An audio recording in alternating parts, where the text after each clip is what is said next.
ठीक है ना। तो अभी हमने इंडिफरेंस कर्व की पांचों प्रॉपर्टी पढ़ी, ठीक है ना। इंडिफरेंस कर्व यहाँ पे आके खत्म हो जाता है, हमने इसके अंदर अजम्पशंस भी पढ़ ली और प्रॉपर्टीज भी पढ़ ली, ठीक है ना।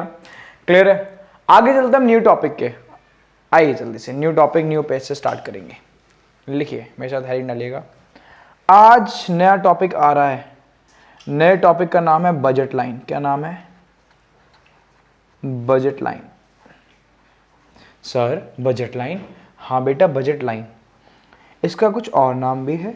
हाँ बेटा, बजट लाइन को हम प्राइस लाइन भी बोल सकते हैं। क्या बोल सकते हैं? Price line. तो आप बजट लाइन बोलिए या प्राइस लाइन बोलिए, एक ही बात है, ठीक है ना। क्लियर। आइए मेरे साथ आइए, डेफिनेशन लिखते हैं हम। लिखिए, it is a line which shows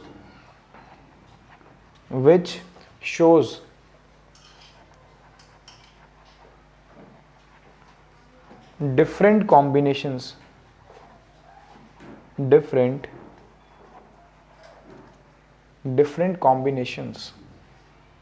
of two goods. It is a line which shows different combinations of two goods which a consumer can afford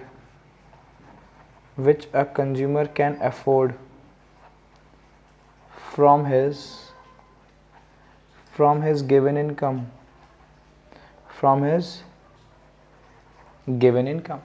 sir क्या एक डेफिनेशन काफी है?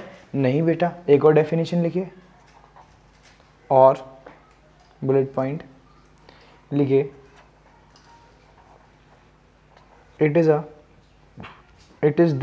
the sum of expenditures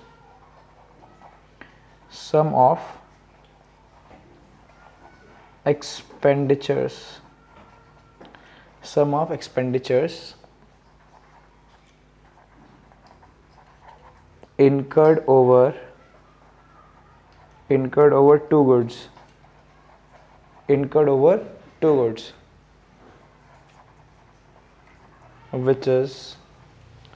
which is equals to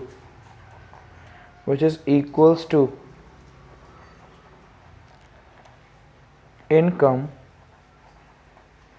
of the consumer, नीचे लिखिएगा। लिखिए Px Qx plus Py Qy equals to M। लिखिए where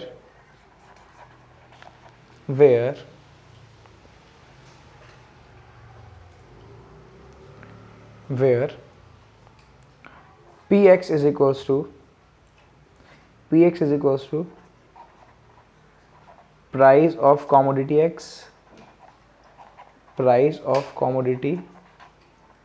X, Py is equals to price of commodity Y,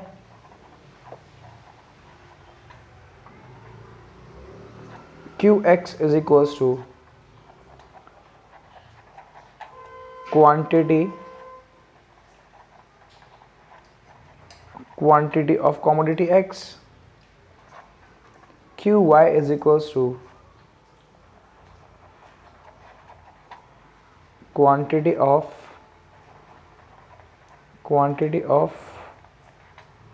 commodity Y, ठीक है ना। लिखिए M is equals to money income. बस ठीक है ना। आइए समझते हैं आज टॉपिक कौन सा स्टार्ट हुआ है, ठीक है ना। आज टॉपिक स्टार्ट हुआ है बजट लाइन। कौन सा स्टार्ट हुआ है बेटा? Budget line. अब जरा ढंग से सुनिएगा। क्या बजट लाइन को हम प्राइस लाइन भी बोल सकते हैं? हाँ, बजट लाइन को बोल लो, बजट लाइन बोल लो या प्राइस लाइन बोल लो, एक ही बात है, ठीक है ना। क्लियर। अब बजट लाइन है क्या? बजट लाइन नाम से क्लियर है। बजट लाइन हमारा बजट बताती है। क्या बताती है? बजट, ठीक है। सर कुछ और अच्छा फैंसी सा नाम बताइए। क्या बजट लाइन को हम औकात की लाइन भी बोल सकते हैं? हाँ बेटा, ये हमारा अपना नाम है, औकात की लाइन। बजट लाइन पता है क्या है? बजट लाइन है औकात की लाइन। किसकी लाइन है? औकात की। क्या सर ये हमें हमारी औकात बताती है? हाँ बेटा, बजट लाइन आपको आपकी औकात बताती है। अब कैसे पता चला ये बात? इधर आइए, मैं कह रहा हूं बजट लाइन पता है क्या है? Budget line is a line which shows different combinations. Budget line वो लाइन है जो पता है क्या शो करती है हमें? Different combinations. कितने गुड्स के? 2 गुड्स के, of 2 goods which a consumer can afford from his given income. जो कंज्यूमर अपनी गिवन इनकम से क्या कर सकता है? अफोर्ड कर सकता है। ठीक है, क्लियर? तो budget line is a line which show different combinations of 2 goods which a consumer can afford from his given income. ठीक है, क्या एक और डेफिनेशन लिखवाई? अभी मैं आपको सिर्फ रीड करके बता रहा हूं, ठीक है ना? सिर्फ रीड कर रहा हूं मैं, अभी आपको कंसेप्ट नहीं बता रहा, कंसेप्ट अभी एग्जांपल के साथ पढ़ेंगे, ठीक है ना? उसके बाद देखिए मैंने एक और डेफिनेशन लिखवाई है, मैंने लिखवाई it is the sum. Budget line क्या है? It is the sum. ये लिखा सम बनाया मैंने, it is the sum of expenditures. किसका सम है? एक्सपेंडिचर्स का सम है। कितने गुड्स पे कराया आपने expenditure? Incurred over 2 goods which is equals to income of the consumer. ठीक है ना? तो सर जो आपने इक्वेशन लिखी है, क्या यही आपने डेफिनेशन लिखी है? हाँ बेटा, मैंने ये लिखी है। अब मैं आपको सारी की सारी बातें समझाने जा रहा हूँ कि एक्चुअली में मैंने ये सारी चीजें लिखी क्या है, ठीक है ना? आइए जरा समझते हैं इस पूरी बात को, ठीक है? आइए मेरे साथ जरा देखिए। आज मैं आपके सामने एक बजट लाइन बनाने जा रहा हूं। क्या बनाने जा रहा हूं? Budget line. Y axis and X axis, ठीक है? यहां पे मैं लूंगा गुड वाई और यहां पे मैं लूंगा गुड एक्स, ठीक है ना? And this is our budget line, and this is our budget line, ठीक है ना? अब बजट लाइन क्या शो कर रही है बेटा? बजट लाइन पता है क्या शो कर रही है? बजट लाइन शो कर रही है हमें डिफरेंट कॉम्बिनेशंस ऑफ 2 गुड्स। इस बात का मतलब इधर देखो, कॉम्बिनेशन ए, कॉम्बिनेशन बी, कॉम्बिनेशन सी, कॉम्बिनेशन डी और कॉम्बिनेशन ई। अब मुझे बताओ, क्या बजट लाइन हमें बहुत सारे कॉम्बिनेशंस दिखा रही है? हाँ, ये बजट लाइन हमें वो कॉम्बिनेशन दिखा रही है जो हम अपनी गिवन इनकम से अफोर्ड कर सकते हैं। इस बात का मतलब क्या? मान लो बेटा, मैं कह रहा हूं मेरी इनकम है 100 रुपए। कितनी है मेरी इनकम? 100 रुपए। क्या मैं 100 रुपए से कम खर्च कर सकता हूं? हाँ, खर्च कर सकता हूं 100 रुपए से कम। 90 रुपीज खर्च कर सकता हूँ, 80 रुपीज, 70 रुपीज, यानी 100 रुपए से मैं कम खर्चा कर सकता हूँ। यानी इस बात का मतलब कोई भी जो कॉम्बिनेशन है वो बजट लाइन के नीचे लाई करेगा, that is D. D budget line के नीचे लाई कर रहा है। हाँ, क्या मैं इसको परचेज कर सकता हूँ? हाँ, मैं इसको परचेज कर सकता हूँ। क्या हम अपनी इनकम से कम खर्चा कर सकते हैं? कर सकते हैं। क्या सर हम पूरे 100 रुपए खर्चा कर सकते हैं? हाँ बेटा, पूरे के पूरे 100 रुपए खर्चा कर दो। अगर आप पूरे के पूरे 100 रुपए खर्चा करोगे तो कॉम्बिनेशन आपका बजट लाइन के ऊपर लाया करेगा। इसका मतलब है कि आज आपने अपनी सारी की सारी इनकम खर्च कर दी। सर क्या हम कॉम्बिनेशन जो ई है इसको खरीद सकते हैं? बेटा 100 रुपए में तो नहीं खरीद सकते, ठीक है ना? मैं कह रहा हूं अगर वो 150 रुपए का आ रहा है बट आपके पास तो कितने हैं? आपके पास तो 100 रुपए। क्या आप अपनी इनकम से ज्यादा स्पेंड कर सकते हो? नहीं। तो इसलिए हम कॉम्बिनेशन ई को अफोर्ड नहीं कर सकते। यानी बजट लाइन ने आपको आपकी औकात बता दी। क्या बता दी? औकात। और आपकी औकात कहां तक है? आपकी औकात सिर्फ यहां तक है, ठीक है ना? बजट लाइन तक खरीद सकते हो, बजट लाइन के नीचे नीचे खरीद सकते हो, उससे ज्यादा खरीद नहीं सकते। समझ में आ गई बात? तो क्या point A B C attainable है? हाँ। क्या पॉइंट डी अटेनेबल है? हाँ। क्या पॉइंट ई अटेनेबल है? नहीं, ये अनअटेनेबल है, इसको हम अटेन नहीं कर सकते। अब तो बजट लाइन ने क्या बताया? बजट लाइन ने हमें बताया डिफरेंट कॉम्बिनेशंस। बजट लाइन ने देखो हमें क्या बताया? It is a line which shows different combinations of 2 goods which a consumer can afford from his given income. जो कंज्यूमर अपनी गिवन इनकम से अफोर्ड कर सकता है, ये वो सारे के सारे कॉम्बिनेशंस बताती है बजट लाइन। अब बात समझ में आई आपको, ठीक है ना? सर आपने जो दूसरी डेफिनेशन लिखवाई थी वो भी समझाइए। आओ बेटा समझाता हूँ, पहले एक बार रीड कर लो। मैं कह रहा हूँ बजट लाइन क्या है? It is the sum of expenditures incurred over 2 goods which is equals to income of the consumer. अब जरा सुनिए मेरी बात को। क्या मैंने अभी आपको लिखवाया बजट लाइन क्या है? इट इज द सम। किस चीज का सम है? Of expenditures. आप सबसे पहले मुझे बताइए what do you mean by expenditure? Total expenditure क्या होता है? ध्यान रखना आज से, टोटल एक्सपेंडिचर होता है P इंटू क्यू। क्या होता है? P into Q. अब इस बात का मतलब है, मैं कह रहा हूं अगर कोई टॉफी मान लो 2 रुपए की आ रही है एक, और मैंने उसकी 10 यूनिट्स खरीद ली, तो मुझे बताना मेरा खर्चा कितना हुआ? खर्चा हुआ 20 रुपए। अब मुझे बताओ कैसे निकाला मैंने, P इंटू क्यू करके। तो टोटल एक्सपेंडिचर होता क्या है, टोटल एक्सपेंडिचर होता है P इंटू क्यू। अब बजट लाइन क्या है, it is the sum, budget line है सम, किस चीज का सम है, expenditures incurred over two goods, वो खर्चे जो हम दो गुड्स पे कर रहे हैं। यानी sir Px into Q x, ये वो खर्चा जो हमने किस पे करा है, कॉमोडिटी एक्स पे। Py इंटू क्यू वाई, ये खर्चा हमने किस पे करा है, कॉमोडिटी वाई पे, जो किसके इक्वल होना चाहिए, हमारी इनकम के इक्वल होना चाहिए। यानी ये वो कॉम्बिनेशंस हैं, ये वो कॉम्बिनेशंस हैं जो हमारी इनकम को पूरा का पूरा खर्च करा रहे हैं। समझ में आ गई बात। तो मैं कह रहा हूँ वो खर्चा जो आप किस पे कर रहे हो, एक्स पर, वो खर्चा जो आप किसके ऊपर कर रहे हो, वाई पे, वो आपकी इनकम के क्या है, इक्वल। क्या है, इनकम के इक्वल। क्या मैंने यही चीज लिखवा रखी है आपको, देखो जरा, मैंने यही चीज लिखवा रखी है आपको। मैंने क्या बोला है, it is the sum of expenditures incurred over two goods which is equals to income of the consumer, जो कंज्यूमर की इनकम के इक्वल होता है। तो it is the sum of expenditures, expenditure number 1, expenditure number 2, which is incurred over two goods, x पे करा, y पे करा, which is equals to income of the consumer, जो कंज्यूमर की इनकम के इक्वल है। अब बात समझ में आई। तो मैं बोल सकता हूँ ये दोनों डेफिनेशन है किसकी, बजट लाइन की डेफिनेशन है। क्लियर। अच्छा, क्या सर उसके बाद आपने हमें एक्सप्लेनेशन भी दिया है, हाँ बेटा, इसको वैसे बजट लाइन इक्वेशन भी बोलते हैं। क्या बोलते हैं इसको, बजट लाइन इक्वेशन। ये ध्यान रखिएगा बात आप, ठीक है ना। Px क्या है, price of commodity X, Py क्या है, price of commodity Y, Qx क्या है, quantity of commodity X, Qy क्या है, क्वांटिटी ऑफ कमोडिटी वाई, और M क्या लिया है यहाँ पे, मनी, इनकम, जो मैंने आपको बता दी। और इस लाइन को हम अपनी लैंग्वेज में बताओ क्या बोलते हैं, बताओ भाई, औकात की लाइन। क्या बोलते हैं, औकात की लाइन। क्लियर है। तो बजट लाइन का मतलब आपको समझ में आया। अच्छा, एक बात और बता दूं मैं आपको, ये जो डायग्राम मैंने बनाया है, ये वैसे आपको बनाना है, आप बना लीजिएगा, ठीक है। इसके अंदर एक बात और सुन लीजिए, मैं कह रहा हूं बजट लाइन एक तरीके से चादर है। क्या है बजट लाइन, चादर, ठीक है। और कौन सी चादर है जरा मुझे बताओ। मैं कह रहा हूं ऐसी चादर है बजट लाइन, ठीक है ना, ऐसी चादर कि जिसके बाहर पैर नहीं फैलाने। आपको समझ में आ गई बात, इसके बाहर पैर नहीं फैलाने। बजट लाइन क्या है, चादर, और चादर से बाहर पैर नहीं फैलाते बेटा। क्यों, क्योंकि अगर चादर से बाहर पैर फैला दिए तो क्या लग जाएगी, ठंड लग जाएगी। समझ में आ गई बात। तो यानी मैं क्या बोलना चाह रहा हूं, बजट लाइन आपको आपकी लिमिट बताती है। क्या बताती है, लिमिट, कि आप दो गुड्स के कौन कौन से कॉम्बिनेशन परचेज कर सकते हो, ठीक है ना। It is a line which shows different combinations of two goods which a consumer can afford from his given income, जो कंज्यूमर अपनी गिवन इनकम से अफोर्ड कर सकता है, वो सारे के सारे कॉम्बिनेशन बजट लाइन बताती है। क्लियर। तो बेसिकली बजट लाइन आपकी अफोर्डेबिलिटी पावर बता रही है। अब बात समझ में आई, क्लियर।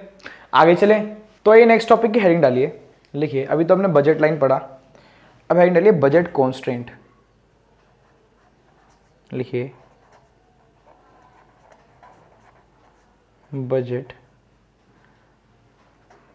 कॉन्स्ट्रेंट, बजट कॉन्स्ट्रेंट, ठीक है ना। आइए लिखिए, लिखिए, it is the sum of expenditures incurred over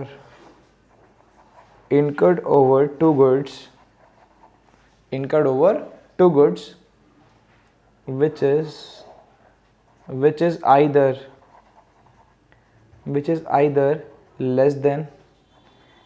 is either less than or equals to income of the consumer, which is either less than or equals to income of the consumer, ठीक है ना। लिखिए Px Qx plus Py Qy less than equals to M, बस, ठीक है ना। मेरी बात को ढंग से सुनिएगा। मैं कह रहा हूं मैंने आपको लिखवाया बजट कांस्टेंट, इससे पहले हमने पढ़ी बजट लाइन की इक्वेशन, अब मैं बता रहा हूं आपको बजट कांस्टेंट। क्या पढ़ाने जा रहा हूं, बजट कांस्टेंट। अब मुझे बताइए जो बजट लाइन की इक्वेशन आपने ऊपर लिखी हुई है, जहां पे लिखा है Px Qx plus Py Qy is equals to M, ये कौन से कॉम्बिनेशन है, ये वो कॉम्बिनेशन है जो आपकी इनकम को पूरा का पूरा खर्च करा रहे हैं, ठीक है ना। दैट इज, ये वाले कॉम्बिनेशन पता है कहां लाई कर रहे हैं, ये वाले कॉम्बिनेशन बजट लाइन के ऊपर लाई कर रहे हैं, दिख रहे हैं आपको, A B और C। तो अगर मैं A B और C की बात करूं तो ये लाइन है जो उसको रिप्रेजेंट कर रही है। बट मैं कह रहा हूँ अगर मैं वो सारे कॉम्बिनेशन दिखाना चाहता हूँ, सारे कि जिनको मैं अफोर्ड कर सकता हूँ, चाहे वो बजट लाइन के ऊपर लाई करें चाहे वो बजट लाइन के नीचे लाई करें, तो अगर मैं ए बी सी और डी को एक साथ दिखाना चाहता हूँ ना, तो मैं बोलूँगा मैं उसको बोलूँगा बजट कॉन्स्टेंट। क्या बोलूँगा मैं? Budget constant. अब आइए इस बात का मतलब क्या है। तो यानी जो बजट लाइन इक्वेशन है, ठीक है, वो तो हमें ये बताती है कि कौन कौन से कॉम्बिनेशन बजट लाइन के ऊपर लाई कर रहे हैं, बट बजट कांस्टेंट हमें बताता है वो सारे के सारे कॉम्बिनेशन जो हम अफोर्ड कर सकते हैं, चाहे वो बजट लाइन के ऊपर लाई करें चाहे वो बजट लाइन के नीचे। ये वाला तो हम अफोर्ड कर ही नहीं सकते, तो इसकी तो हम बात कर ही नहीं रहे। मैं कह रहा हूँ उन सारे कॉम्बिनेशन की जो मेरी इनकम को पूरा का पूरा खर्च करा रहे हैं और जो पूरा का पूरा खर्च नहीं करा रहे, कम खर्च करा रहे हैं मेरी इनकम को, वो सारे के सारे कॉम्बिनेशन बजट कांस्टेंट के अंदर आते हैं। अब जरा समझ लीजिए इस बात का मतलब क्या। मैं कह रहा हूं it is the sum of expenditures incurred over two goods, that is good X and good Y, which is either less than और equal to income of the consumer. इसका मतलब वो कॉम्बिनेशन जो बजट लाइन के नीचे लाई कर रहे हैं और वो कॉम्बिनेशन इक्वल्स टू का मतलब वो कॉम्बिनेशन जो बजट लाइन के ऊपर लाई कर रहे हैं। बजट कांस्टेंट हमें वो सारे के सारे कॉम्बिनेशंस देता है। आप बात समझ में आई? तो बजट कांस्टेंट हमें क्या देता है? सारे के सारे कॉम्बिनेशन जो बजट लाइन के ऊपर लाई कर रहे हैं, जो बजट लाइन के नीचे लाई कर रहे हैं। आप बात समझ में आई आपको? तो budget constant is different from budget line equation, ये ध्यान रखिएगा आप, क्योंकि यहां पे मैंने लगाया लेस देन और इक्वल्स टू, यहां पे लेस देन और ऐड हो गया, वेयर एज बजट लाइन की इक्वेशन में सिर्फ मैंने क्या लिखा हुआ है? मैंने लिखा है इक्वल्स टू। अब बात समझ में आ रही है आपको? ठीक है ना? तो बजट कांस्टेंट क्या है? It is the sum of expenditures which is incurred over two goods which is either less than और equals to income of the consumer. Clear? तो आइए नेक्स्ट टॉपिक पे चलते हैं, ठीक है ना? हेडिंग डालिए, अभी बजट लाइन ही पढ़ेंगे, बजट लाइन के बारे में और भी काफी सारी बातें करनी है, ठीक है ना? हेडिंग डालिए मेरे साथ, लिखिए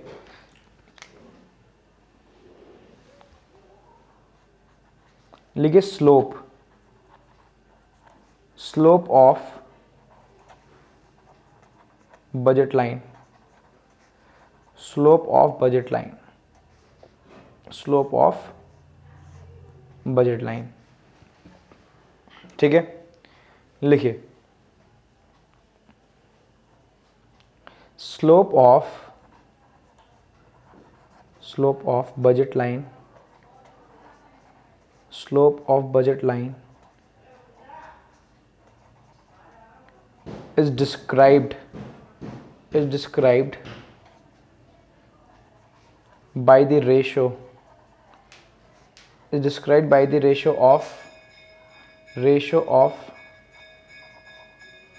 of prices of both the goods, both the goods, that is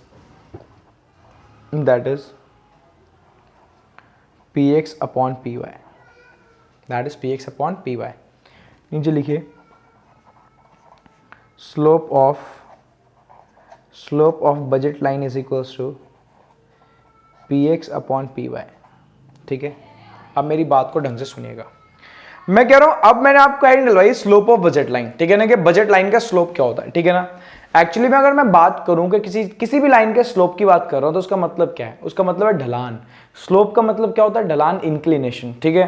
तो मैं कह रहा हूं बजट लाइन का स्लोप या इंक्लिनेशन हम कैसे कैलकुलेट करते हैं? It is calculated by the ratio of the prices of both the goods. मैं जब दोनों गुड्स के प्राइजेस का रेशियो ले लेता हूं तो बजट लाइन का स्लोप आ जाता है।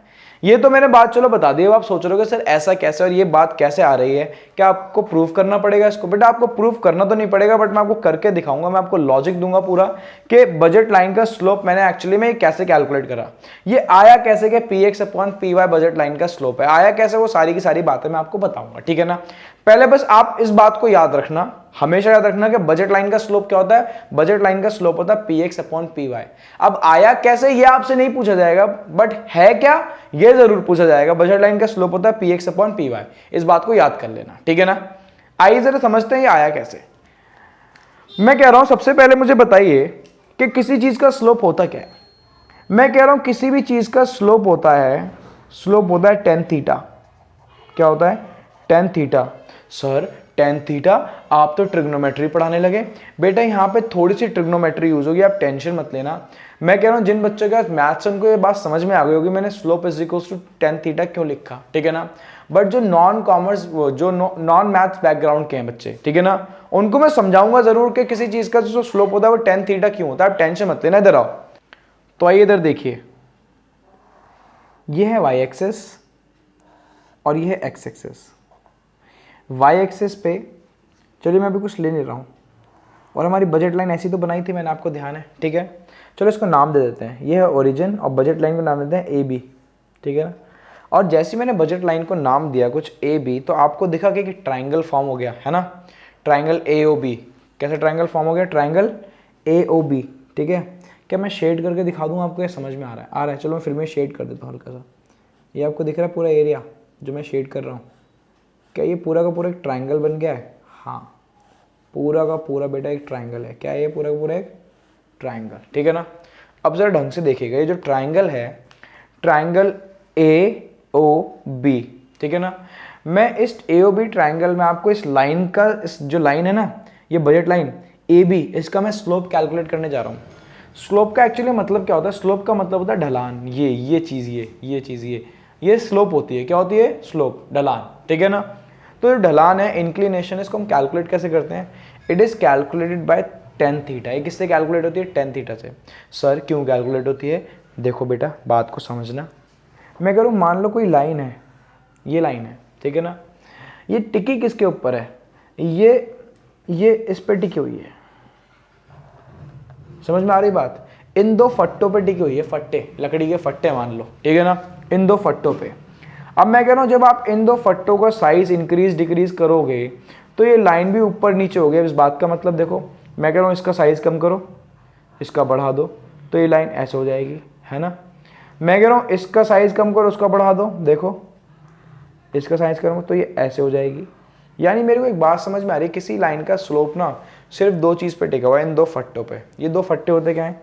ये होता है परपेंडिकुलर और ये होता है बेस। ये होता है परपेंडिकुलर और ये होता है बेस। ये होता है परपेंडिकुलर और ये होता है बेस, ठीक है ना। और हमें पता है परपेंडिकुलर अपॉन बेस होता क्या है? परपेंडिकुलर अपॉन बेस होता है टेन थीटा। क्या होता है? Tan theta. तो इसलिए जो किसी लाइन का स्लोप है हमेशा वो टेन थीटा से कैलकुलेट करा जाता है। और मुझे बताइए टेन थीटा क्या होता है? Perpendicular upon base. अब बात आपको समझ में आई होगी, ठीक है ना। जल्दी से बताओ, इस ट्राइंगल के अंदर परपेंडिकुलर क्या है? इस ट्राइंगल के अंदर परपेंडिकुलर है ओ ए। क्या है? ओ ए, ठीक है ना। और बेस क्या है? बेस है O B upon O B. कोई प्रॉब्लम की बात? अब अगर मेरे को ओ ए की वैल्यू मिल जाए तो यहाँ पर रख दूंगा, ओ बी की वैल्यू मिल जाए तो यहाँ पर रख दूंगा, फिर कैंसिल आउट करेंगे, सॉल्व करेंगे, जो आंसर आएगा वही स्लोप होगा, है ना। अब इस बात का मतलब क्या है? इस ओ ए डिस्टेंस का मतलब क्या है? इस ओ ए डिस्टेंस का मतलब है कि पॉइंट देखो यहाँ पे लाई कर रहा है ना, यहाँ पे ये जो पॉइंट ए है ये क्या रिप्रेजेंट कर रहा है? ये रिप्रेजेंट कर रहा है कि अगर कंज्यूमर अपनी सारी इनकम पता है किस पे खर्च कर दे? गुड वाई पे। यहाँ पे गुड वाई लेते हैं, यहाँ पे गुड एक्स। अगर गुड वाई पे खर्च करते तो ज़्यादा से ज़्यादा हम गुड वाई को कितना कंज्यूम कर पाएंगे? हम गुड वाई को इतना कंज्यूम कर पाएंगे, ओ वाई। और वो हम कैसे निकाल सकते हैं?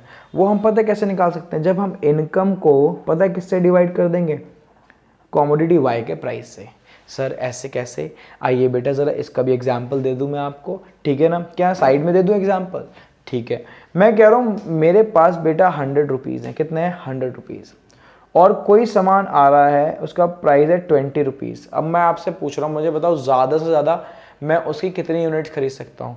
आप बोलेंगे सर ऐसा करिए, 100 को डिवाइड कर दो 20 से, आप ज़्यादा से ज़्यादा 5 यूनिट खरीद सकता हूँ। मुझे बताना आपने कैसे निकाला? आपने इनकम को डिवाइड कर दिया उसके प्राइस से। तो मैंने यहाँ पे यही तो करा, इनकम को डिवाइड कर दिया उसके प्राइस से, कॉमोडिटी के। ऐसे ही अगर मैं आज ओ बी निकालना चाहूँ, ओ बी का मतलब है अगर कंज्यूमर अपनी सारी इनकम एक्स पे खर्च करता है तो मैक्सिमम कितना कंज्यूम कर पाएगा? ओ बी कंज्यूम कर पाएगा। वो भी हम कैसे निकालेंगे? Income divided by P x. आज एम से एम कैंसिल आउट हो गया, बचा 1 अपॉन पी वाई और 1 अपॉन पी एक्स। क्या ये चीज़ रेसिप्रोकल हो जाएगी? हाँ बेटा रेसिप्रोकल हो जाएगी।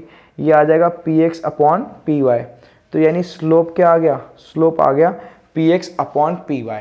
और मैंने आपको ऊपर ही बता दिया था, देखो ऊपर ही बता दिया था स्लोप क्या होता है? स्लोप होता है P x upon P Y.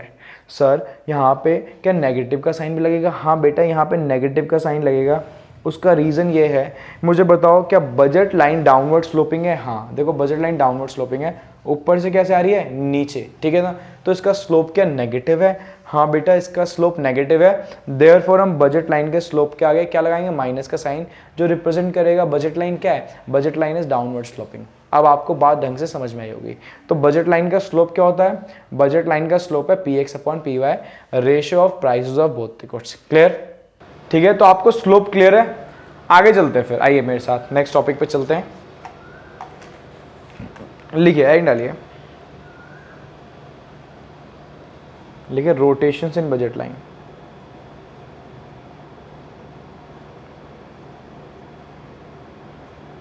Rotations इन बजट लाइन। रोटेशंस इन बजट लाइन, ठीक है ना। क्लियर? अब मेरी बात को ढंग सुनेंगे, ठीक है ना। मैं कह रहा हूं आज हम न्यू टॉपिक पढ़ने जा रहे हैं, रोटेशन इन बजट लाइन। क्या बजट लाइन के अंदर रोटेशन और शिफ्ट होते हैं? हाँ, रोटेशन और शिफ्ट दोनों होते हैं। अब दोनों में डिफरेंस क्या है? रोटेशन और शिफ्ट में क्या डिफरेंस है? मैं कह रहा हूं अगर बजट लाइन किसी पर्टिकुलर एक्सिस से अटैच्ड है और दूसरी तरफ से मूव कर रही है तो उसको हम रोटेशन बोलते हैं। बट वो कहीं से भी अटैच नहीं है फिर मूव कर रही है तो उसको हम शिफ्ट बोलते हैं। इस बात का मतलब क्या है आपको ड्यूरिंग द टॉपिक ही समझ में आएगा, ठीक है ना। आइए सबसे पहले हम रोटेशन पढ़ने जा रहे हैं। क्या पढ़ने जा रहे हैं? रोटेशन, ठीक है ना। लिखिए, है डालिएगा। फर्स्ट लिखिए decrease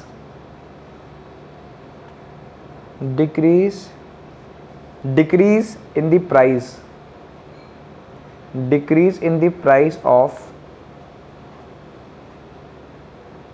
good X.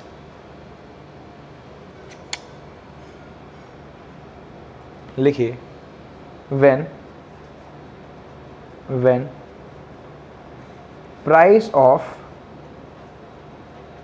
price of good X decreases, when price of good X decreases, then consumer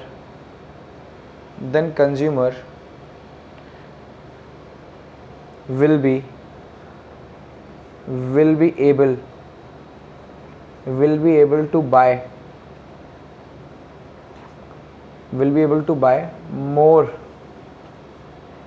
more units of good X, comma, while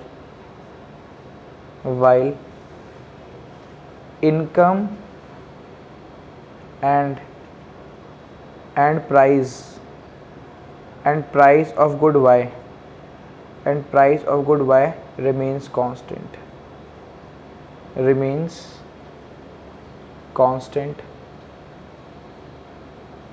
full stop, bullet point change. As a result, comma,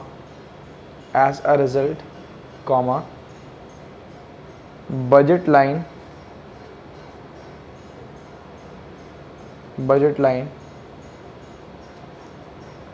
will rotate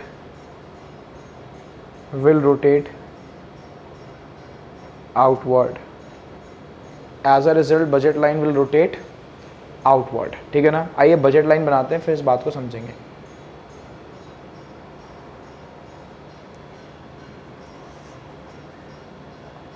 यहाँ पे लिखिए good Y और यहाँ पे लिखिए good X, ठीक है ना। This is our budget line, ठीक है ना। ए बी, बजट लाइन का नाम क्या दिया हमने? A B. क्लियर? मैं कह रहा हूँ आज ना क्या हुआ है, आज कॉमोडिटी एक्स के प्राइस, मैं कह रहा हूँ कॉमोडिटी एक्स के प्राइस कम हो गए, ठीक है ना। वाइल कंज्यूमर की इनकम कांस्टेंट है और कॉमोडिटी वाई का प्राइस भी कांस्टेंट है, ठीक है ना। और मैं कह रहा हूं अगर कॉमोडिटी एक्स के प्राइस कम हो गए तो आज हम उसकी क्वांटिटी ज्यादा खरीद सकते हैं, ठीक है ना, कॉमोडिटी एक्स की। तो क्या बजट लाइन रोटेट कर जाएगी? हाँ, बजट लाइन रोटेट कर जाएगी। और कहाँ की तरफ रोटेट करेगी? इट विल रोटेट आउटवर्ड, या मैं इसको राइट वर्ड भी बोल सकता हूँ, ठीक है ना। इसको ऐसे नाम दे दो बी डैश, कोई प्रॉब्लम की बात तो नहीं, ठीक है ना।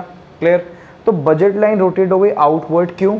क्योंकि आज हम x की ज़्यादा यूनिट खरीद सकते हैं with the same level of income, and while the price of good Y remains constant, क्योंकि आज x कॉमोडिटी क्या हो गई है, सस्ती हो गई है, ठीक है ना। देखिए मैंने क्या यही बात आपको लिखवाई है ऊपर, आइए देखते हैं। मैं कह रहा हूँ पहला पॉइंट था हमारा decrease in the price of good X के प्राइस क्या हो रहे हैं, decrease. When price of good X decreases then consumer will be able to buy more units of good X, ठीक है ना। वाइल इनकम और प्राइस ऑफ गुड वाई क्या है, रिमेन्स कांस्टेंट, ठीक है ना। दोनों की दोनों चीजें क्या है, कांस्टेंट। तो as a result budget line कहाँ की तरफ रोटेट होगी, budget line will rotate outward. क्या आउटवर्ड को हम राइटवर्ड भी बोल सकते हैं, चाहे आउटवर्ड बोलो बेटा चाहे राइटवर्ड बोलो एक ही बात है, ठीक है ना। आउटवर्ड या राइटवर्ड एक ही बात, क्लियर। तो बजट लाइन कहाँ रोटेट हो रही है, budget line will rotate outward या राइटवर्ड, क्लियर है। क्या ऐसे ही दूसरी सिचुएशन भी बनेगी, हाँ चलिए दूसरी सिचुएशन भी पढ़ते हैं। आइए दूसरी सिचुएशन देखते हैं। लिखिए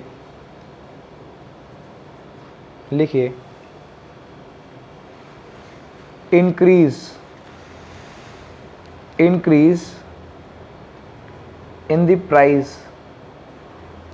इन the price of good Y, increase in the price of good Y, ठीक है ना। गुड वाई का प्राइस क्या हो रहा है, गुड वाई का प्राइस इंक्रीज हो रहा है, increase in the price of good Y, ठीक है ना।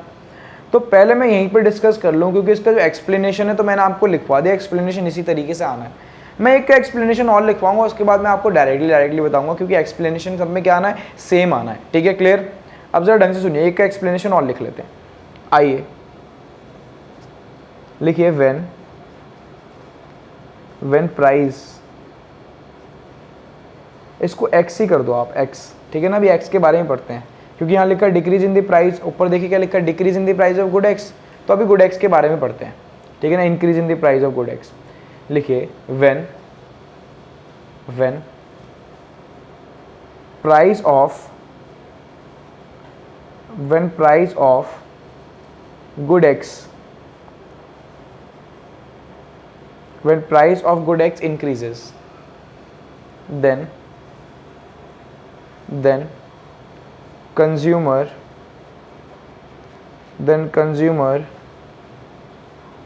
will be able to buy less units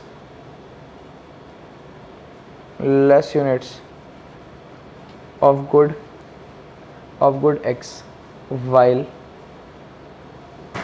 while income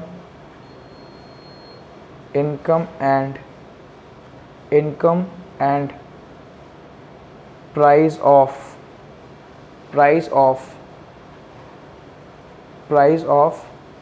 good y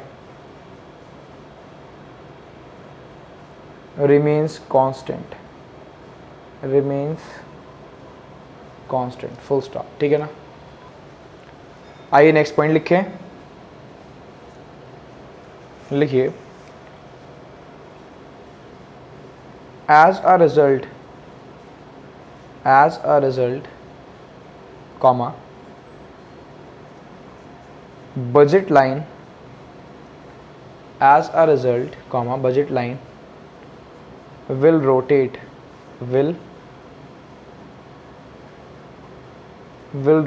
inward,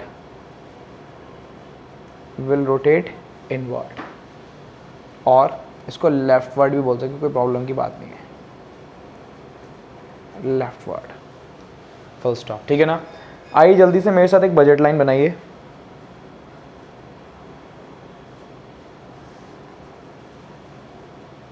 यहाँ पे लिखिए गुड वाई और यहाँ पे लिखिए good X. A B is your budget line,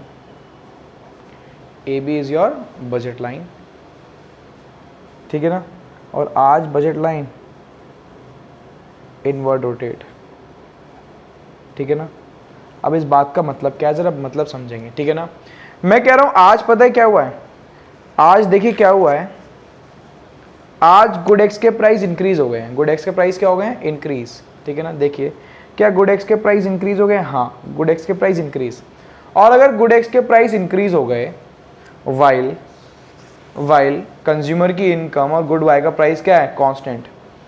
मैं कह रहा हूँ गुड एक्स के प्राइस इंक्रीज, तो आज हम गुड एक्स की क्वांटिटी को कम परचेज कर पाएंगे अगर हमारी इनकम कांस्टेंट है। क्या है हमारी इनकम, कांस्टेंट, और गुड वाई का प्राइस भी कांस्टेंट है, ठीक है। तो हम गुड एक्स की यूनिट्स को कम कंज्यूम कर पाएंगे, जिसकी वजह से बजट लाइन पता है कहाँ रोटेट हो जाएगी, इनवर्ड। अब मैं इसको रोटेशन क्यों बोल रहा हूँ, देखना क्या बजट लाइन एक एक्सिस से अटैच्ड है, देखो यहाँ से अटैच्ड है और यहाँ से मूव कर रही है, ऐसे यहाँ से अटैच्ड है, फिर देखो इस साइड मूव कर रही है, तो इसको हम शिफ्ट नहीं बोलेंगे, इसको हम बोलेंगे rotation.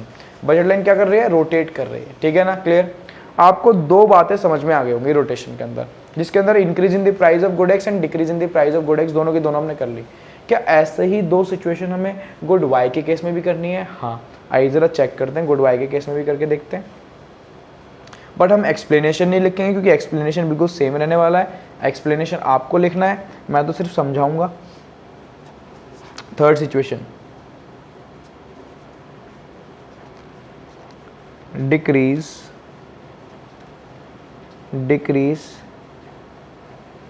In the price of good Y, ठीक है ना। आज मैं कह रहा हूं गुड वाई का प्राइस क्या हो रहा है, डिक्रीज, ठीक है ना। तो आप लोग मुझे बताइए क्या होगा, गुड वाई का प्राइस डिक्रीज, देखिए भाई जल्दी से, गुड वाई का प्राइस डिक्रीज, तो मैं वाई की ज्यादा यूनिट्स खरीद पाऊंगा, ऐसा क्यों। आज इनकम मेरी कांस्टेंट है और गुड एक्स का प्राइस भी क्या था, कांस्टेंट, तो जब गुड वाई के प्राइस डिक्रीज होंगे तो मैं गुड वाई को ज्यादा खरीद पाऊंगा। तो पता आज क्या होगा, आज बजट लाइन फिर से रोटेट करेगी, बजट लाइन करेगी रोटेट, क्या करेगी, रोटेट। यहाँ पे हम लेंगे गुड वाई, यहाँ पे हम लेंगे good X, this is our budget line. आज बजट लाइन रोटेट करेगी, बट जो बजट लाइन का रोटेशन है वो पता है कहाँ से होगा, यहाँ से होगा, ठीक है ना। आज ये थी हमारी original budget line A B, आज हो गई यहाँ पे ए डैश, ये वाला पॉइंट दिख रहा है आपको, ठीक है ना, ए डैश। तो आज बजट लाइन क्या वाई एक्सिस की टुवर्ड से आउटवर्ड रोटेट करी है, हाँ। अब बात समझ में आ रही है आपको, क्लियर। तो यानी बजट लाइन देखो कहाँ रोटेट हो रही है, बजट लाइन रोटेट हो रही है आउटवर्ड, ठीक है ना। अब ऐसा क्यों, यहाँ से क्यों नहीं मूव करी, क्योंकि यहाँ से गुड एक्स का प्राइस क्या है, गुड एक्स का प्राइस कांस्टेंट है। क्या ऐसे ही एक और केस बनता है, हाँ बेटा एक और केस बनता है, आइए जरा वो केस भी देख लेते हैं। आइए फोर्थ केस लिखते हैं, लिखिए, increase in the price of good Y, ठीक है ना। आज अगर गुड वाई का प्राइस इंक्रीज होगा तो मुझे बताइए इसका बजट लाइन पे क्या इफेक्ट पड़ेगा। मैं कह रहा हूं गुड वाई का प्राइस इंक्रीज हो रहा है तो आज मैं गुड वाई की कम यूनिट्स खरीद पाऊंगा। उसका रीजन पता है क्या है, उसका रीजन ये है कि मेरी इनकम कांस्टेंट है और ऊपर से जो गुड एक्स का प्राइस है वो भी कांस्टेंट है, दोनों की दोनों चीजें कांस्टेंट, तो आज मैं गुड वाई की लेस यूनिट्स खरीद पाऊंगा। बात समझ में आई आपको, क्या इस चीज का डायग्राम बना ले जल्दी से, आइए जरा डायग्राम बनाते हैं, ठीक है ना। मैं कह रहा हूँ ये है हमारी वाई एक्सिस जिस पे हम गुड वाई ले रहे हैं और यहाँ पे हम लेंगे एक्स एक्सिस पे गुड एक्स, ठीक है। Budget line, this is our budget line, A B, A और B is our budget line. आज बजट लाइन पता है कहाँ कहाँ की तरफ रोटेट होगी, आज बजट लाइन इनवर्ड रोटेट हो जाएगी, इनवर्ड, इसको मैं नाम दे दूंगा ए डैश, ठीक है ना। अब ऐसा क्यों, पहले तो अगर मैं अपनी सारी इनकम खर्च करता किस पे, गुड वाई पे, तो मैक्सिमम इतनी यूनिट्स खरीद पाता। आज अगर मैंने सारी इनकम खर्च करी ना गुड वाई पे तो मैं उसको सिर्फ इतनी यूनिट्स खरीद पाऊंगा। बात समझ में आ गई, ठीक है। तो इसलिए बजट लाइन कहाँ की तरफ रोटेट हो रही है, इनवर्ड। मैं कह रहा हूँ हमने चारों के चारों रोटेशंस पढ़ ली हैं, ठीक है, चारों के चारों केसेस पढ़ लिए। देखिए आइए एक बार दिखा देता हूँ मैं आपको।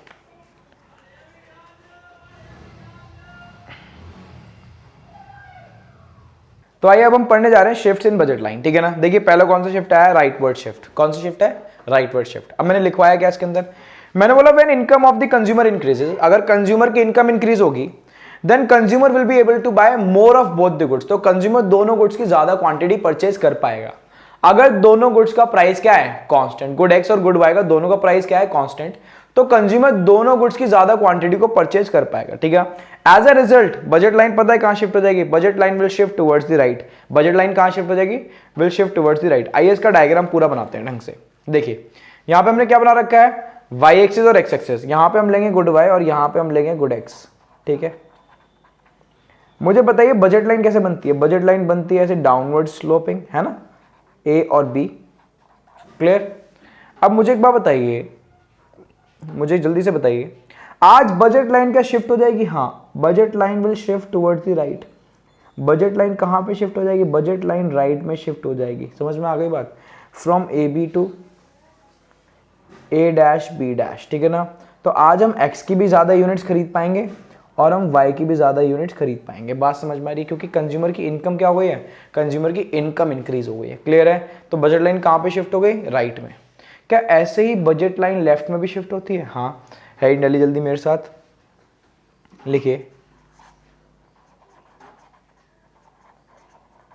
लेफ्टवर्ड शिफ्ट, लेफ्टवर्ड शिफ्ट लिखिए, बुलेट पॉइंट बनाइए। When income of the consumer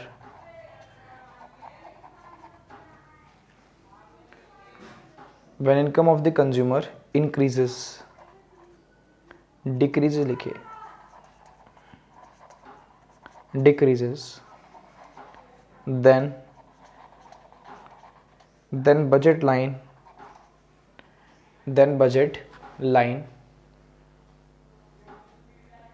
shifts towards the left, shift towards the left, full stop, bullet point change. It is because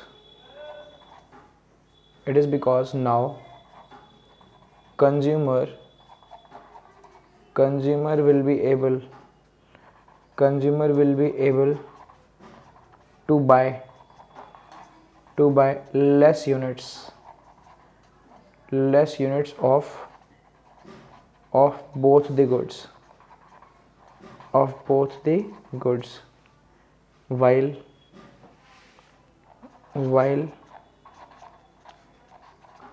price of good X and good Y remains constant, full stop. अब बात समझ में आ गई? तो मैं कह रहा हूं आज पता है क्या हो रहा है? आज कंज्यूमर की इनकम डिक्रीज हो रही है, और कंज्यूमर की इनकम अगर डिक्रीज होगी तो बजट लाइन लेफ्ट की टुवर्ड शिफ्ट हो जाएगी, क्योंकि आज कंज्यूमर दोनों गुड्स की लेस क्वांटिटी, कम क्वांटिटी परचेज कर पाएगा, while price of good X and good Y remains constant. आइए इसी बात को हम डायग्राम से समझते हैं, ठीक है ना। बताइए भाई बजट लाइन कैसे बनती है? डाउनवर्ड स्लोपिंग, ए और बी, कोई प्रॉब्लम की बात, ठीक है ना। आज मुझे बताइए बजट लाइन कहाँ शिफ्ट करेगी? Budget line will shift towards the left.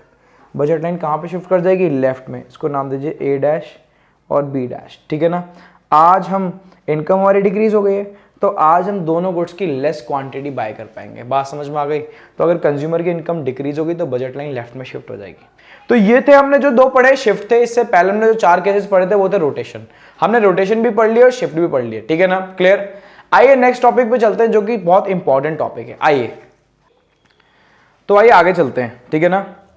और ये है हमारा गुड एक्स, ठीक है ना। क्या था हमारा? Good x. चलिए आइए आगे चलते हैं। आज सबसे इंपॉर्टेंट टॉपिक आने जा रहा है। मैं कह रहा हूं पूरे चैप्टर का सबसे ज्यादा इंपॉर्टेंट टॉपिक, ठीक है ना। लास्ट टॉपिक है बट लीस्ट नहीं है, last but not the least, ठीक है ना। सबसे इंपॉर्टेंट टॉपिक है। इंपॉर्टेंट मैं किस सेंस में बोल रहा हूँ? इसके ऊपर क्वेश्चन बनता ही बनता है। आपके बोर्ड एग्जामिनेशन के अंदर इस पे क्वेश्चन आने आना है 101%, ठीक है। आइए लिखते हैं, हम पढ़ने जा रहे हैं। टॉपिक का नाम लिखिए consumer equilibrium, consumer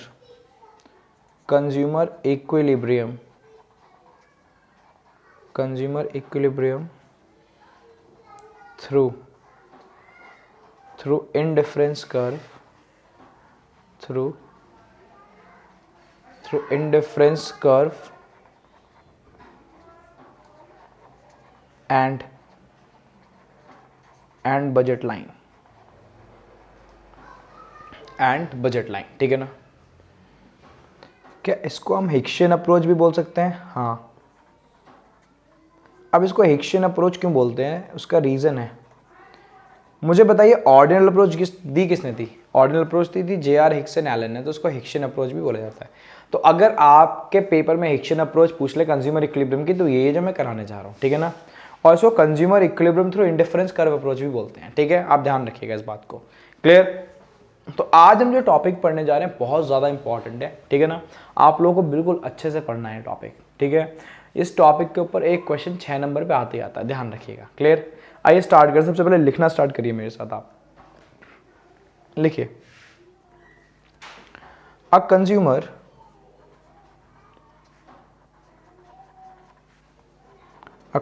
is said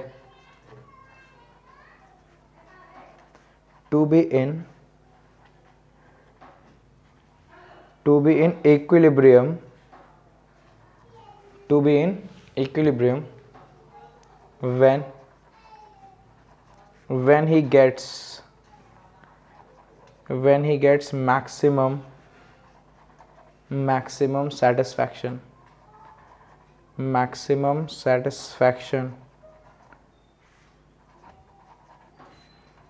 out consumption, full stop, ठीक है ना। A consumer is said to be in equilibrium when he gets maximum satisfaction out of consumption. Bullet point चीजें लिखिए। इन ऑर्डिनल अप्रोच, अप्रोच हम कौन सी पढ़ रहे हैं? Ordinal. In ordinal approach comma a consumer is said to be in equilibrium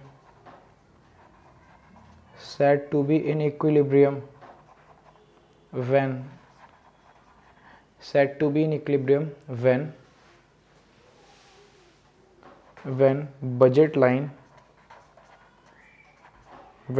line is tangent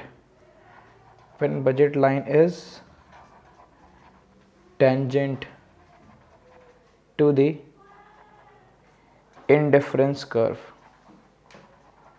Budget line is tangent to the indifference curve, full stop.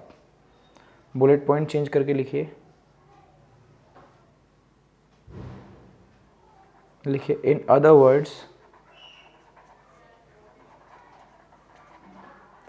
Words comma a consumer will be in equilibrium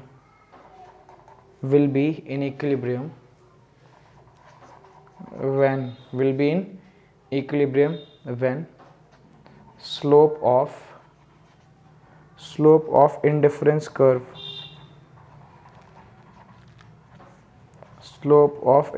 curve is equals to the slope of budget line, that is MRSXY is equals to PX upon PY, that is MRSXY is equals to PX upon PY, ठीक है ना। लिखते रहिए अभी, पहले पूरा लिख ले उसके बाद समझाऊंगा। बुलेट पॉइंट चेंज करिए, लिखिए बट दिस कंडीशन, इसको देखिए वैसे first, but this condition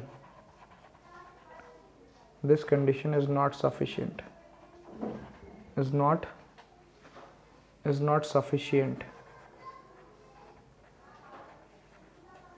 not sufficient for consumer to be in equilibrium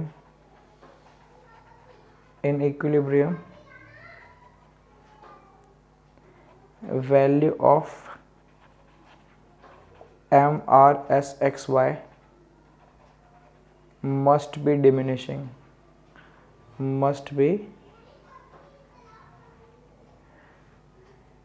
diminishing, must be diminishing, that is diminishing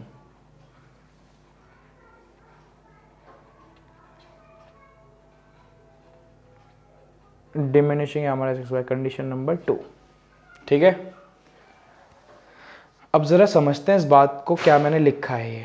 ठीक है ना, आइए ढंग से समझते हैं इस पूरी बात को, अंडरस्टैंड करते हैं। ठीक है, पहले एक बार मैं रीड कर दूं आपके लिए पूरी की पूरी डेफिनेशन, फिर मैं आपको समझाऊंगा पूरा कि पूरा मैंने लिखा क्या है। पहली बात हम पढ़ने जा रहे हैं, अभी तक हमने ऑर्डिनल अप्रोच के अंदर कंज्यूमर इक्विलिब्रियम की बात नहीं करी। मैं कह रहा हूँ हमने स्टार्ट करी ऑर्डिनल अप्रोच, मैंने आपको बताया था it is given by J.R. Hicks and Allen. According to him utility और satisfaction derived from a consumption of a commodity cannot be measured, we can only rank or order our preferences।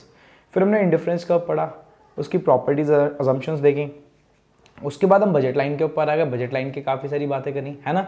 But अभी तक हमने किसके बारे में बात नहीं करी, इक्विलिब्रियम के बारे में। उसका रीज़न ये है कि ऑर्डिनल अप्रोच के अंदर कंज्यूमर इक्विलिब्रियम में इंडिफरेंस कर्व और बजट लाइन के थ्रू ही आता है। ठीक है, तो यानी पहले हमें क्या पढ़नी थी, इंडिफरेंस कर्व, फिर बजट लाइन। अब दोनों पढ़ लिया, हम दोनों के यूज से कंज्यूमर को किसमें लेके आएंगे, इक्विलिब्रियम में लेके आएंगे। इस बात का मतलब क्या है, ठीक है ना।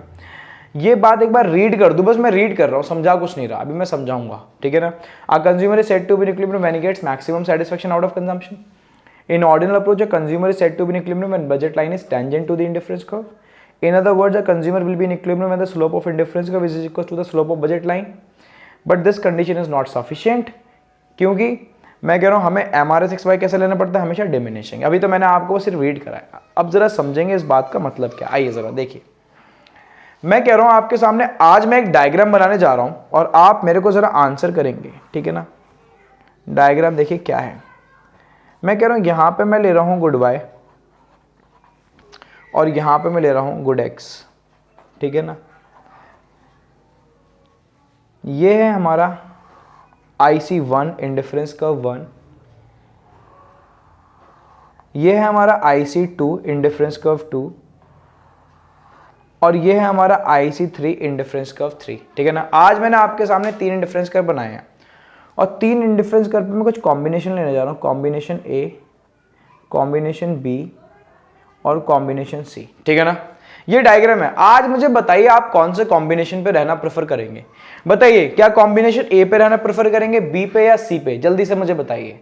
सर हम तो, आपने हमें एक प्रॉपर्टी बताई थी, कौन सी प्रॉपर्टी थी, जल्दी से बताइए। A higher level of indifference curve gives higher level of satisfaction. जो higher level of indifference curve होता है वो हायर लेवल ऑफ सेटिस्फैक्शन देता है। तो इससे तो हम IC3 पे रहना चाहेंगे, यानी कॉम्बिनेशन, हम कॉम्बिनेशन C को प्रेफर करेंगे, है ना, because it lies on higher level of indifference curve और higher level of indifference curve gives higher level of satisfaction. So इसके अकॉर्डिंग तो आंसर पता है क्या होना चाहिए, कॉम्बिनेशन C। बेटा आप अपनी जगह सही हैं और आप अपनी जगह गलत भी हो। ठीक है ना, अब जरा सुनिए आप गलत क्यों। मैं कह रहा हूँ मेरे फादर मेरे पास आए, मेरे फादर ने बोला बेटा हम गाड़ी प्लान कर रहे हैं लेने के लिए। मैंने कहा very good very good. Father ने बोला बेटा सजेस्ट करो कौन सी गाड़ी खरीदें। मैंने बोला पापा जैगवार खरीद लो। क्या खरीद लो, जैगवार। अब मैंने जब बोला पापा जैगवार खरीद लो, पापा ने सुना और पापा घर के अंदर चले गए। आज तक मेरी गाड़ी नहीं आई। पता है मैंने क्या मिस्टेक कर दी, मैंने मिस्टेक कर दी, मेरे को पूछना चाहिए था कि पापा अपना बजट बताइए। क्या बताइए, बजट, कि आपका बजट क्या है। क्या आपका बजट 10 लाख का है, क्या आपका बजट 15 लाख का है, या आपका बजट 1 करोड़ का है। आप मेरी बात समझ रहे हैं, मेरे से गलती हो गई, मैंने बजट नहीं पूछा। अगर मैं बजट पूछ लेता बेटा आज मेरे पास गाड़ी होती। मैंने बजट नहीं पूछा पापा से और आपने भी यही गलती करी। आपने बोल दिया सर हमें चाहिए जैगवार। जैगवार के लायक आपके पास पैसा है या नहीं, आपने अपनी पॉकेट चेक कर ली। जरा आइए मैं आज आपको पॉकेट चेक कराता हूं आपकी। मैं कह रहा हूं लीजिए, आज मैंने आपको आपका बजट बता दिया। क्या बता दिया, बजट। अब मुझे बताओ क्या आज आप कॉम्बिनेशन C खरीद सकते हो? नहीं खरीद सकते, आपके बजट के बाहर जा रहा है। क्या आज आप जैगवार खरीद सकते हो? नहीं, इतना तो पैसा ही नहीं है आपके पास। अब मुझे बताइए क्या कॉम्बिनेशन C पे रहना चाहोगे? नहीं सर, अब तो हम वो खरीद ही नहीं सकते। तो कॉम्बिनेशन C तो आउट ऑफ द विंडो। ठीक है ना, अब मुझे बताओ क्या कॉम्बिनेशन A की बात करें? आइए जरा कॉम्बिनेशन A की बात करते हैं। मैं कह रहा हूं कॉम्बिनेशन A को प्रेफर करोगे? नहीं sir, it lies on lower indifference curve. हमारे बजट के अंदर तो एक कॉम्बिनेशन आ रहा है और वो कॉम्बिनेशन कौन सा है, B। तो हम A क्यों खरीदेंगे, हम तो B खरीदेंगे। ऑब्वियसली बेटा हम क्या खरीदेंगे, B खरीदेंगे। समझ में आ गई बात। ये है सेंट्रो गाड़ी, ये है आपकी होंडा सिटी और ये कौन सी है, जैगवार। अब बात समझ में आई आपको? ठीक है। तो यानी आप कॉम्बिनेशन सी को परचेज नहीं कर सकते, वो बजट से बाहर जा रहा है। कहां जा रहा है? बजट से बाहर।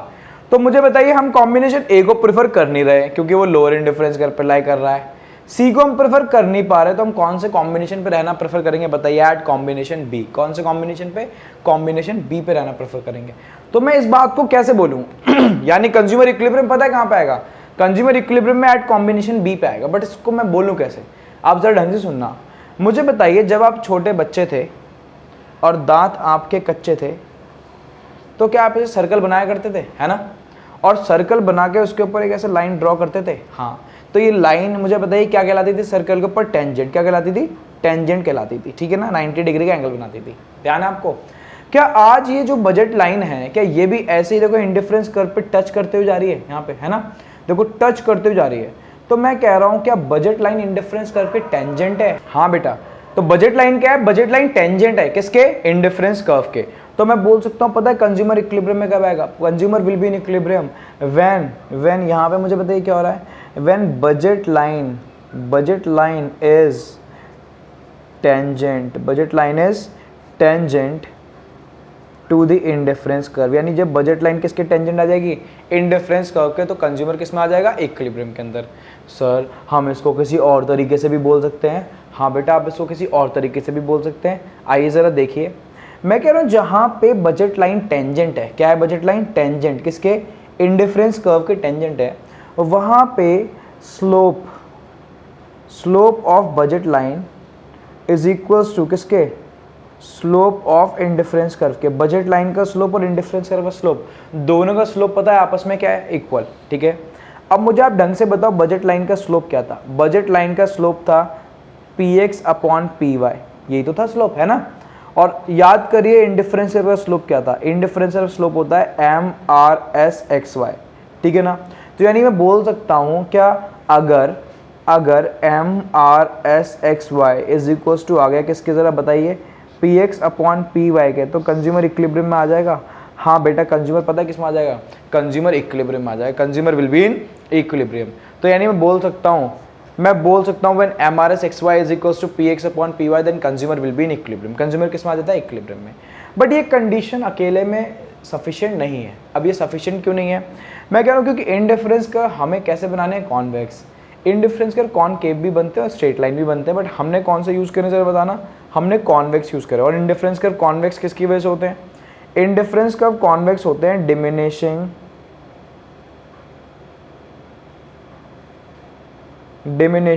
MRSXY की वजह से, ठीक है ना?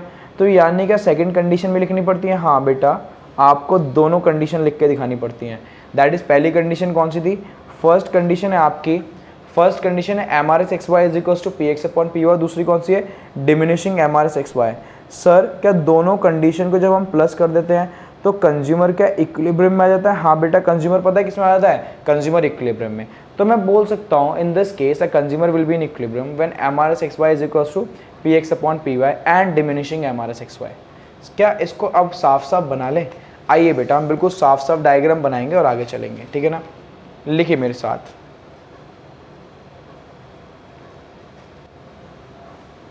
आइए भाई डायग्राम बनाते हैं। जो भी हमने डायग्राम बनाया था उसको और ढंग से बनाते हैं थोड़ा।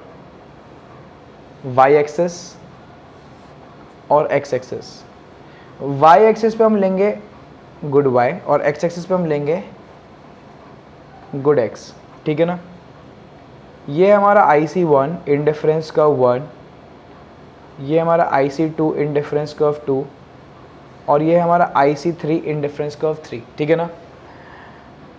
अब क्या हमें एक बजट लाइन भी ड्रॉ करनी पड़ेगी? हाँ बेटा, एक हमें बजट लाइन ड्रॉ करनी पड़ेगी जो कि टेंजेंट हो किसके? IC2 के। इस पॉइंट को हम E नाम दे देते हैं। यहाँ पे लिखिए OY और यहाँ पे लिखिए OX, ठीक है ना? अब लिखिए ज़रा, लिखिए in the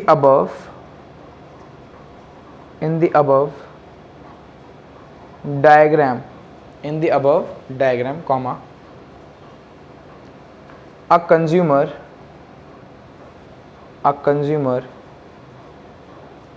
will be in equilibrium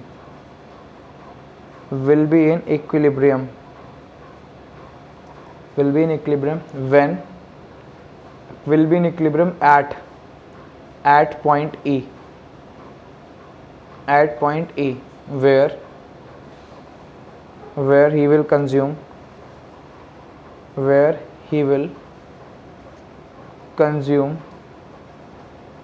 OY units of good Y and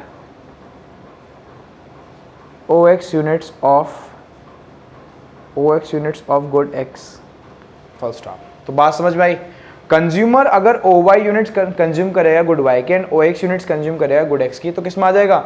equilibrium में आ जाएगा। किस में आ जाएगा? इक्विलिब्रियम में। ठीक है ना।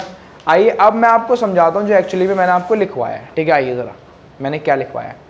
सबसे पहले तो हमें जनरल बात तो लिखनी पड़ेगी। क्या जनरल बात क्या है?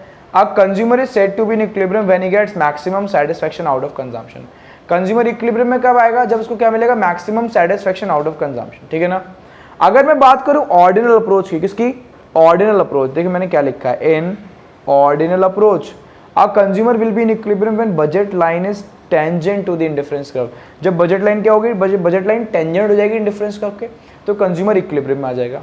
क्या इस बात को हम किसी और तरीके से भी बोल सकते हैं? हाँ बेटा बोल सकते हैं। देखिए in other words a consumer will be in equilibrium when the slope of indifference curve is equals to the slope of budget line. जब इंडिफरेंस कर्व का slope that is MRS x Y किसके equal आ जाएगा? Budget line के slope के। और budget line का slope क्या होता है? P x upon P Y. तो कंज्यूमर इक्विलिब्रियम में आ जाएगा। बट ये कंडीशन अपने में सफिशिएंट नहीं है। But this condition is not sufficient for a consumer to be in equilibrium. ऐसा क्यों? ध्यान रखिएगा, value of MRS x Y must be, ध्यान रखना, must be diminishing, that is diminishing MRS x Y. यानी कंज्यूमर इक्विलिब्रियम में कब आता है? जब दोनों कंडीशन क्या हो? सेटिस्फाई हो। ठीक है, क्लियर। तो डायग्राम के अंदर में हमने देखिए ये देखा था कि अगर कंज्यूमर क्या करेगा? कंज्यूमर OY यूनिट्स कंज्यूम करेगा गुड Y के एंड OX यूनिट्स कंज्यूम करेगा गुड X की, तो किस में आ जाएगा? इक्विलिब्रियम में। तो वहां पे बजट लाइन क्या आती है? Budget line tangent to the indifference curve. तो at point E budget line will be tangent to the indifference curve. वहां पे बजट लाइन और इंडिफरेंस का स्लोप भी आपस में क्या है? इक्वल। क्लियर। अच्छा ये बात हमें समझ में आ गई। अब ढंग से सुनिएगा, जहां पे इक्विलिब्रियम होता है वहां पे डिसइक्विलिब्रियम भी होता है। ये बात हमने देखी थी। आप अभी पीछे हम दो कंज्यूमर इक्विलिब्रियम में केसेस देख के आए, 1 कमोडिटी केस और 2 कमोडिटी केस हमने वहां पे पढ़ी थी। जहां पे इक्विलिब्रियम होता है वहां पे डिसइक्विलिब्रियम भी होता है। क्या यहाँ पे भी जहाँ इक्विलिब्रियम वहाँ डिसइक्विलिब्रियम भी? ऑब्वियसली जहाँ पे इक्विलिब्रियम होता है वहाँ पर डिसइक्विलिब्रियम होता ही होता है। क्या डिसइक्विलिब्रियम भी पढ़ना पड़ेगा? हाँ, कुछ नहीं बचेगा हमारे हाथों से। हेडिंग डालिए, लिखिए डिसइक्विलिब्रियम,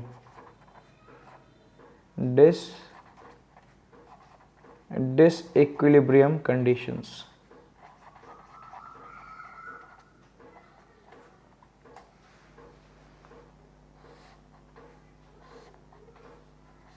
ठीक है ना, डिसइक्विलिब्रियम कंडीशंस। लिखिए पहली disequilibrium condition first, MRS(XY) greater than PX upon PY। ठीक है ना, ये फर्स्ट डिसइक्विलिब्रियम कंडीशन। पहले इसके बारे में लिख लेते हैं फिर समझेंगे। लिखिए when MRS(XY) is greater than PX upon PY, comma, then consumer will move downward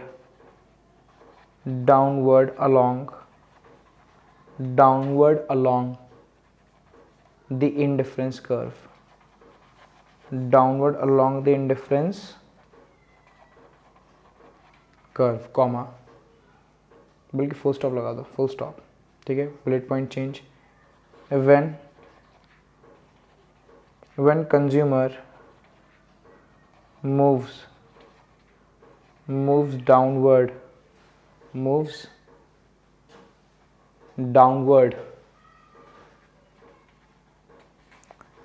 along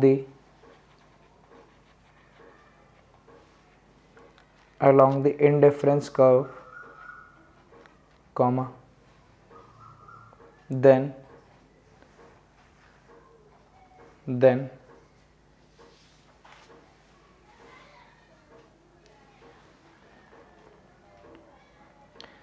value of MRSXY diminishes and it diminishes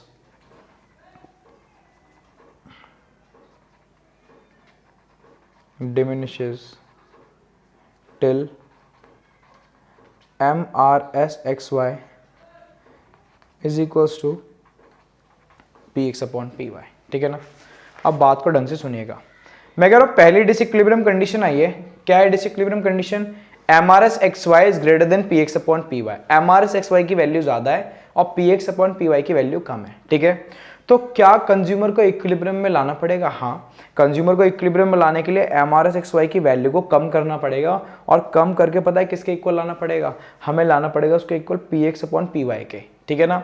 अब MRSXY की वैल्यू ज्यादा है, इसको हमें कम करना पड़ेगा। अब इसको हम कम कैसे करेंगे? MRSXY की वैल्यू डिमिनिश कब होती है, डिक्रीज कब होती है, जल्दी से मुझे बताइए। इसकी वैल्यू डिमिनिश तब होती है when we move downward along the indifference curve. जब हम इंडिफरेंस करके अलोंग डाउनवर्ड मूव करते हैं तो MRSXY की वैल्यू डिक्रीज होती है, डिमिनिश होती है। बात समझ में आ रही है? अब आप सोचोगे सर इस बात का क्या मतलब है? आइए मैं आपको समझाता हूं।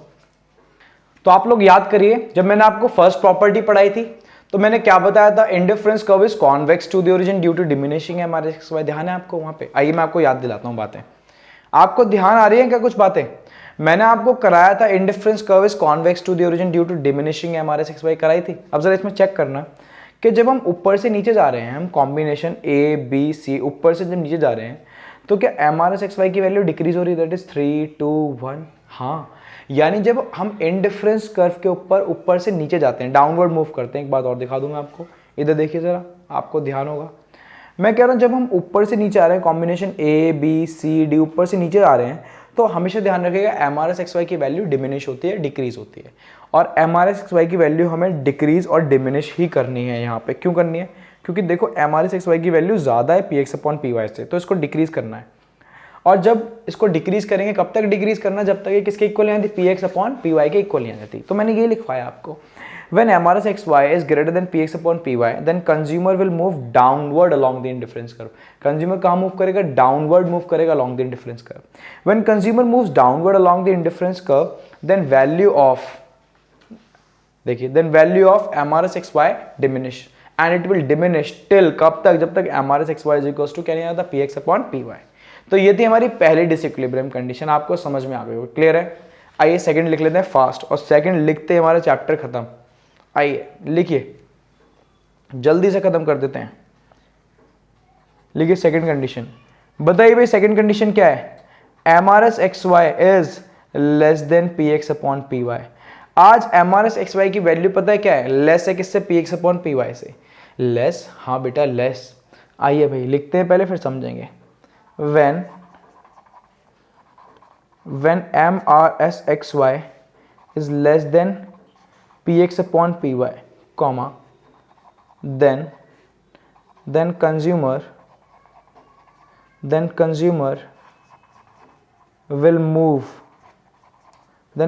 will move upward along the indifference curve, upward along the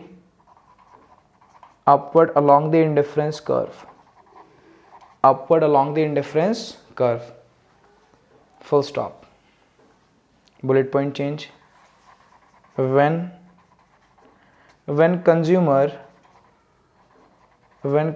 moves upward along the indifference curve, then value of MRSXY increases, and it increases till MRSXY is equals to px upon py, ठीक है ना। अब जरा एक बार ढंग से सुनिएगा, मैं कह रहा हूं आज एमआरएस एक्स वाई की वैल्यू कम है किससे, P x upon P Y से। जब एमआरएस एक्स वाई की वैल्यू कम है P x upon P Y से, तो कंज्यूमर को इंडिफरेंस करके अलोंग अपवर्ड मूव करना चाहिए, then consumer will move upward along the indifference curve. ऐसा क्यों? क्योंकि अगर वो अपवर्ड मूव करेगा, इधर देखिए मैं कह रहा हूं अगर वो अपवर्ड मूव करेगा, आज नीचे से ऊपर जाएगा, तो क्या एमआरएस एक्स वाई की वैल्यू इंक्रीज होगी? हाँ, 1 2 3, आज हम नीचे से ऊपर जा रहे हैं, समझ में आ गई बात?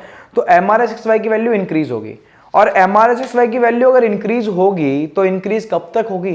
जब तक MRS x y is equal to P x upon P y नहीं आ जाता तब तक। तो when MRS x y is less than P x upon P y, then consumer will move upward along the indifference curve. When consumer moves upward along the indifference curve, then value of MRS XY increases, and it increases till MRS XY is equals to PX upon PY. आज बात समझ में आ गई आपको? मैंने disequilibrium conditions भी करा दी, दोनों की दोनों डिसइक्विलिब्रियम कंडीशन हमने कर ली है, क्लियर? तो यानी आज जो लास्ट अप्रोच थी consumer equilibrium through indifference curve and budget line, वो भी कंप्लीट हो गई। क्या यहाँ पे हमारा चैप्टर कंप्लीट हो जाता है? बेटा यहाँ पे हमारा पूरा का पूरा चैप्टर कंप्लीट हो गया कंज्यूमर इक्विलिब्रियम, क्लियर है?